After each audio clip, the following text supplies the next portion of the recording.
Goeiemôre aan almal. Dit is nou vir die wat vir my 'n geldjie gestuur het, of 'n pakkie waspoeier, asook vir die wat niks gestuur het nie. Alles is mooi aangeteken in my swart boekie. Sommige name voorin, ander name agterin, net so terloops. Die dae vlieg. Hier op Ellisras raak dit nou soos in Pretoria. As jy sien, is die dag verby. As jy jou oog knip, is nog 'n maand verby. Maar laat ek nou eers vertel. Soos baie van julle weet, was my moeder lief die passelste puzzelbouer. Nou, ek is daar nie my ma se kind nie. Ek het mos in graad 1 Engels en klei gedop. En daarom moes ek graad 1 2 keer doen. So, puzzelbou is soos Engels nie vir my nie. Maar wanneer my ma hier gekuier het, het ek vir haar 'n nuwe puzzel gekoop. En woensbars was die puzzel klaargebou.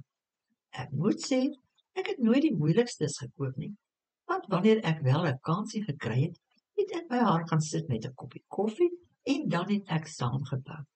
Maar omdat sy van my graad 1 betalje weet, het sy vir my die maklike gedeeltes gelos om te bou. En dan het ek dit reg gekry om 'n paar stukkies iewers in te sit. Maar nou die storie. My pa Chris en ma Magda kom kuier toe hier. Pa is net so lief vir 'n puzzel.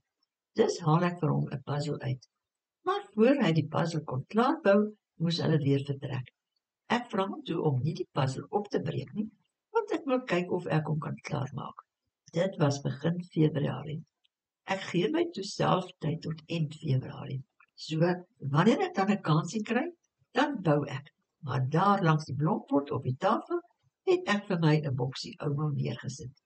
Dus, soek ek 'n stukkie, nee mislukkie. Soek 'n stukkie, nee mislukkie. En ek vorder. En 1, 2, 3 is die eerste ouma boksie leeg. En ek moet hervul. My pa weet nie van my graad 1 betalje nie, so hy het eers die maklike stukkies gebou.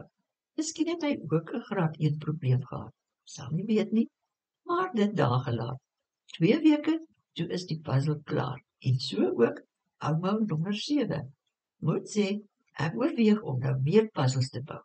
Baie ontspannend. By die wipshop gaan dit goed. Ek is nou al 'n ou wiper. Dit klink nogal cool, né? Ons het die winkel 'n bietjie vergroot sodat die nuwe voorraad kan pas. En daar in 'n hoekie het ek spesiaal vir my 'n gaatjie gelos vir 'n ouma boksie. Daar is soms 'n wanhoek of iets wat gewas moet word. Ek hou mos nie van vuil wasgoed nie. Saffron help my soms skottelgoed was. Sy is 'n flikse brakkie. En Ivy dink die huis behoort aan haar. Sodra hier 'n ander hond in die huis instap, dan beskerm sy haar kosbak of haar waterbak, haar ou nooi of haar oupa's en sommer haar huis, want alles is hare. Sy slaap nog in die huis, want sies tog, sy is nog klein. Dis moet Tini haar nog so 1 keer 'n nag uitneem. Dan gaan ek gou kom huis toe. Hulle weet mos, net om te kyk dat hulle veilig buite is. Een van die dae sal die klein klits met buite gaan slaap. Haar tante Lily is dragtig. En dan begin ons weer van voor af. Ons leer ook nie. Ek het nou die dag by 'n tannie 'n botteltjie ingelegde kersies gekoop. Julle moet dit proe. My tipe van kersies. Ek het nou al 8 botteltjies gekoop. Dis heerlik. Mooi en vreugdevolle dag aan elkeen. En onthou, hou matigheid voor oë, né?